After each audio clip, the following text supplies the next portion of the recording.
Always Mine by SamadiW.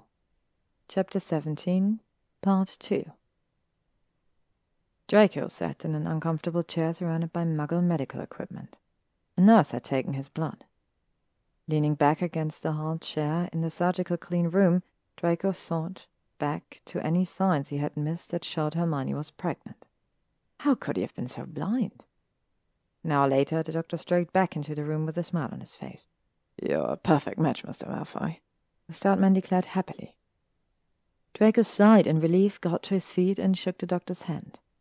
"The nurse will be in shortly," the doctor told him confidently, and went to stand by the vials of blood and reports. He would have gladly given his life to save his son. Draco walked back into the room where his son lay unconscious. Tugging at his sleeve, he pulled it down to hide the puncture wound and gruesome dark mark. Hermione had fallen asleep again, her hand firmly grasping Ryan's. He smiled fondly at the witch he had loved for most of his life. Bending over, he tucked a rogue piece of hair behind her ear and moved his fingertips across the now barely visible scar on her neck. Hermione started and gave him a warm smile of relief. Looking over Ryan, his eyes traveled to the tube administrating his blood. The thick red liquid steadily traveled along the tube, inserted into the small, fragile hand of the child, and disappeared with it. Muggle inventions never ceased to amaze him.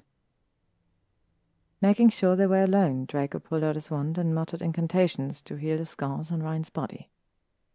Satisfied by the disappearing gashes, he placed a soft kiss on his son's forehead. He went to stand by the window, staring out in the dark, deep in thought. Draco averted his gaze. How could he look her in the face? He was not worthy.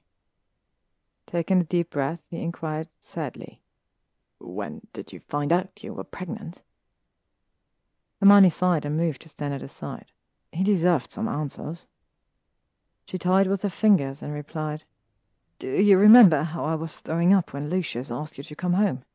He asked Ginny to take me to Pomfrey." She added sadly, "I found out hours before you came back to school." Oh, he remembered that well. It was the weekend his life ended. Draco spun around and pleaded, "Why didn't you tell me?" She grew angry at the question. Melden knew she had tried. "I tried, Draco. You dismissed me because you were engaged to Astoria." She spat the words out angrily and turned away from him.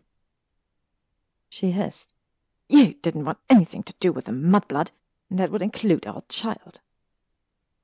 Her temper reached a boiling point, and years of pent-up anger and frustration spilled over. She spat viciously, "You didn't allow me to tell you." Hermione pointed at the sleeping child. "You didn't give him a chance." Draco grabbed Hermione's wrists and held her close. "There's so much you don't know. I did what was best for us, for you." Hermione held onto his shirt with both hands momentarily and then pushed him back roughly. "You should go home, Draco. Your wife will be wondering where you are."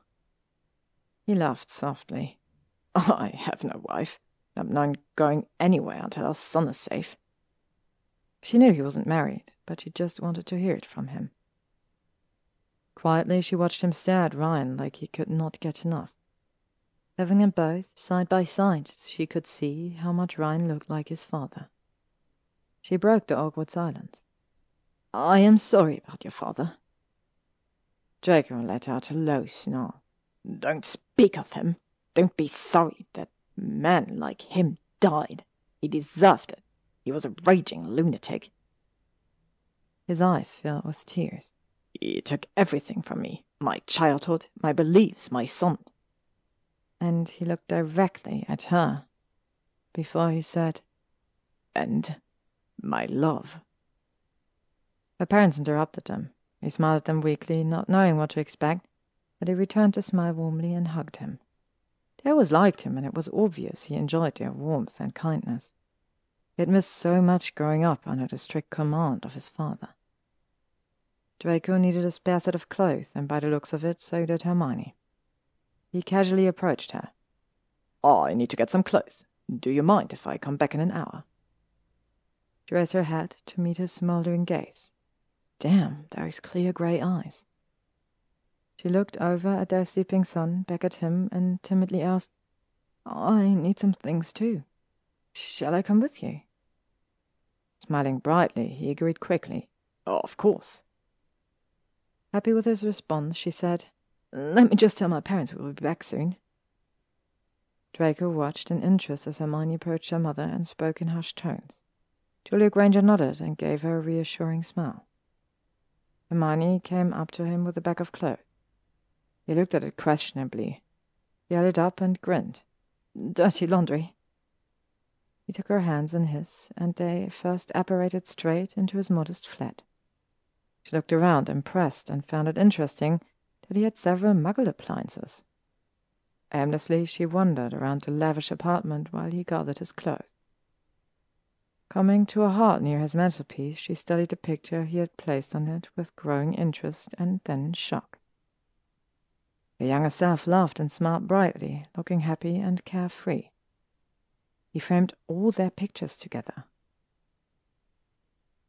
Draco came up behind her, and Hermione swallowed as she felt his breath on her neck. Reaching over her, he took a silver frame. "This one is my favorite." Standing on her toes to get a better look, she smiled to herself. Carried her piggyback style while Theo danced awkwardly in the background. The sharp buzz of her phone distracted them, and she walked away to answer it. She looked at the name and frowned, but connected the call. "Oh, hi, Justin." Draco's interest piqued. He busied himself but listened intently to her conversation. He had a laugh, and instinctively his hands curled into fists. Hermione lied convincingly. "I'm sorry, love, but I have an emergency. I'll call you soon, I promise." Ginny and her bright idea of setting her up on dates. Justin was the latest on her Hermione must-check list. Draco narrowed his eyes. Love? Who the fuck was she calling love? He could not help himself. Plans? She blushed. "Oh, not really. Ginny has been trying to get me to date." Draco made his displeasure obvious. "I see." Hands in pocket, she cut through the awkward silence. "Did you get the stuff you wanted?" He swung a bag around him and smiled. "All good." Hermione reached over and took his hand gently in hers, and then they apparated right outside her small, modest house. Reluctantly letting go, she reached for the house keys and unlocked the door. She glanced over her shoulder, opened the door, brushed her feet, and went inside, leaving the door open for him to enter. Draco followed, marveling at the interior of the house. He had her asked from one of the rooms, "Do you want something to drink? I've got butterbeer and fire whiskey if you prefer something stronger." Could use a drink with everything that had happened in the last few hours. He wandered around the small house and stood in what was clearly a child's room. He looked around in amazement at the hanging accessories and stars on the ceiling, but what caught his eyes was the Slytherin scarf he had given her. Draco gravitated towards it and held it in his hands, got the soft material between his fingers and sighed. And that's how she found him. Hermione leaned against the doorframe, and he asked curiously, "You put this in his room? Why?" She shrugged. "It was all I had of you. I always wanted something of yours around him." Stepped deep into her chocolate-brown orbs and smiled.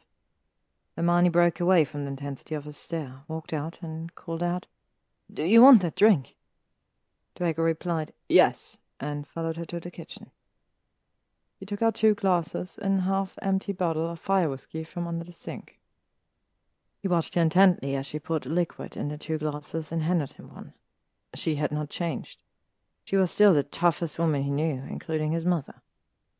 Hermione could feel him staring when his gaze moved down to her lips. He let out an involuntary whimper. What the hell was wrong with her? They were no longer at Hogwarts, and she wished he would stop staring at her. It was making her uncomfortable. Draco heard her whimper, and his lips curved upwards in a smug grin. After years, he could still get a reaction out of her. He moved closer, and she did not move an inch, just watched him cautiously. Her brown eyes were curious but lustful. He hadn't been with a woman in a long time because they meant nothing. They were nothing compared to the woman standing before him, but he was ready now. So fucking ready. Taking the glass out of her trembling hands, he placed it along with his on the kitchen counter. Leaning in, Draco kissed Hermione softly at first, but when she began to respond, he pulled her fiercely to him and deepened the kiss. He whispered his name, and he savagely ravished her mouth. Everything they had held back in the last 3 years erupted and surrounded them. She backed them into her room as they urgently shed each other of their clothes. It was an immediate and urgent need. Hermione ran her fingers along his toned body. Draco unhooked her bra and cupped her breasts. He bent down to take her nipples into her mouth, loving the feel. She leaned into him farther out of pure pleasure. Oh, how he missed her. Hands moved down to his trousers and undid the button, letting it fall to his ankles, leaving him in boxers. Draco backed Hermione towards the bed. Her legs gave out, and they fell onto the bed awkwardly. After years of waiting, he wanted to take his time, but his growing ache was not cooperating, and neither was her body. Hurriedly, he took off his boxers. Bringing his head up to hers, he covered her mouth in a deep kiss, moving his tongue in unison with her. Fuck, he needed to make her his again. He wanted her. Sultry moans echoed through the room, and Hermione grabbed Draco like she always did and mewed. His little witch felt incredible against him as he moved. Entwining his fingers through hers, he held them captive above her head, pinning her down. It had been years since Hermione let another man touch her. In fact, Draco had been the last man to touch her intimately. The slow creep of heat took over her body. It gathered from all corners into her middle. Her toes dug into the comfort of the bedding, and her fingers dug deep into his back as she came with an explosion that rocked her body. Draco grinned and let her ride her high. She grabbed hold of his head and brought it down to hers and kissed him fervently. Tongues pressing against each other, savoring a long-lost passion. His release was almost upon him. He had held back for as long as he could. Hermione's legs went around him, encouraging him. With one final hard push, he erupted deep inside her. Years of frustration and longing fueled his release. Draco groaned loudly. She held him tightly and whispered, "I've got you." Collapsing on top of her, he stayed there until his breathing reached normal. He moved her fingers along his hips, back and into his hair. With a low groan, he moved to the side, taking her with him. Leaning close to the shell of her ear, he whispered, "I love you, Hermione." It was the words she wanted to hear, but she remained quiet before asking, "Why did you leave me if you loved me?" Draco got off with a quick kiss on her forehead, and Hermione watched him leave in alarm. Bending over, he pulled up his boxers, retrieved his wand, and asked curiously, "How good is your clemency?" She stared at him, not knowing what to say, but it spiked her curiosity. "It's okay, I guess. I've never had to use it." Draco smiled. "That's more than enough," he said encouragingly. Timidly pointing her wand at him, she muttered, "Legilimens." Flashes of memory swirled around her, and Hermione watched in shock at the younger Draco writhing in pain as his father tortured him, demanding him to leave her. He saw his blatant refusal of his father's demands and the continued assault and torture he suffered. Tears streamed down her face as Lucius used the one thing that would make his son yield. He stood over his son and threatened her own life and his mother's. Draco's head fell in defeat, his eyes blazing angrily as he agreed to his father's terms. The last memory was his heartbroken face watching her departing figure after graduation ball. She had seen enough. The pain and despair were endless. Putting her arms around him at once, she hugged him and wept for his suffering to keep them safe. Draco ran his fingers through her hair. "I'm so sorry I wasn't there for you when you needed me the most." Hermione silenced him with a kiss. "You have nothing to be sorry for. I've always loved you, and only you." He deepened the kiss and almost lifted her clean off the ground. Hand in hand, they apparated to the hospital. They walked into the room, holding hands to find their son sitting up and chatting animatedly with his grandparents. Hermione rushed to Ron's side and hugged him tightly. Thank Merlin he was safe. Ron poked his head out and turned his attention to Draco and looked at him how a curious child would. Pointed openly and said, You have hair like mine. Draco smiled lovingly at his beautiful boy. I do, but did you know we have the same eyes? Ryan stared into a replica of his grey eyes and let out a small "ooh." He had never experienced a state of bliss as the one he felt watching his son and his witch. They were his everything. Weeks passed and they fell into a comfortable pattern and love they had experienced years ago. After days of continuous shagging and many visits to their friends' houses and plenty of celebrations, Ryan was safe on his way to full recovery. Draco and Hermione talked, really talked, without holding anything back. He took her and their son to the manor to see his mother. Hermione was sure they had been at the wrong manor because Malfoy Manor had changed so much. Gone was the darkness that plagued the house. Narcissa stood at the entrance looking regal and happy awaiting their arrival. She hugged them and then gushed affectionately over her grandson repeatedly. They decided a vacation was overdue, and he took them to Italy because Hermione had always wanted to visit. Draco peered through the crack in the door. His son was peacefully asleep in the suite, surrounded by many pillows and SpongeBob on TV. He waved his wand, and her surroundings changed. Glowing lights and sparkly candles fluttered around them in a romantically wonderful way. Awestruck, Hermione turned to find Draco on one knee, holding up the most gorgeous ring she had ever seen. He looked down, but held up the ring for her to see. He placed trembling fingers on his chin and lifted his face. "Will you please marry me?" he asked with all the love he could muster. She smiled and nodded shyly. He got to his feet, hugged her tightly, and placed the ring on her finger. A few months later, Draco stood at the altar with Blaise and Theo at his side. Everyone stood up as the bride entered, proudly holding her father's arm. Hermione smiled at Harry, Ron, and Ginny as she passed them and squeezed Harry's hand. Ginny dabbed the corner of her eyes, and Ron squeezed her shoulders. Hermione looked up through her veil and saw her soon-to-be husband standing in all his glory. He was handsome in his black suit, and clutching his father's hand tightly was her equally beautiful son. She wanted to canter unceremoniously down the aisle, but keeping her posture, she approached him slowly and took Draco's hand after giving her father a quick peck on the cheek. He sighed. "You're so beautiful." She shushed him as the ministry started to speak. She was finally his. 8 years later. "He will be all right? Hermione asked after Ryan disappeared into the gleaming red Hogwarts Express. Draco reached over and squeezed her hand while tightening his hold on his daughter with the other. "Babe, he's going to be just fine." The 4-year-old squirmed, wanting to be let down, and he graciously obliged but held onto her hand tightly. Ryan was the spitting image of Draco, but Kiara took after Hermione, except for the hair. Both children had their father's unique blonde hair.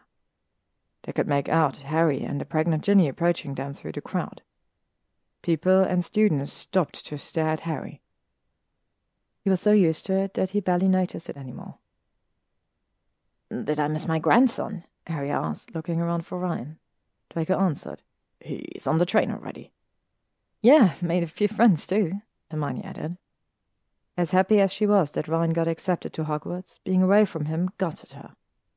Harry came to stand by Draco, and Hermione confided. "He's worried about the sorting." "Weren't they all?" "I told him it did not matter." Draco replied nervously. He hoped against hope that his son didn't end up in Hufflepuff. Harry raised an eyebrow and exchanged a look with Draco. 100 galleons says he's in Gryffindor." Harry betted confidently. Draco laughed. "Not a fucking chance in hell." "I'll take that bet, Potter. 100 galleons he's in Slytherin." He winked at Hermione. "I know my son." Hermione rolled her eyes. "You should be ashamed, betting on our son." Ginny laughed. "There's a betting pool on whether I give birth to a boy or girl." Kiara jumped up and down, trying to get her mother's attention. Ryan waved at them madly from the window. Hermione leaned against Draco's shoulder and wiped a tear. They watched together as the train disappeared. The end. And with this, another story has come to an end. This wonderful story by SamadiW, I really, really enjoyed reading, and I hope that you enjoyed listening. Stay tuned, because I have, as I did last year, a spooky October one-shot celebration planned, where everything will be fall-themed or Halloween-themed, and we will have lots of fun with it, with different pairings. We'll have Dramione, we'll of course have Draco, but we will also have some less common pairings, and I'm super excited to share this with you. So don't forget to hit the like button on this video, hit the subscribe button to be always up to date on what comes next in this journey, and I really hope you enjoyed it. Let me know what you thought and what story you would like to hear next.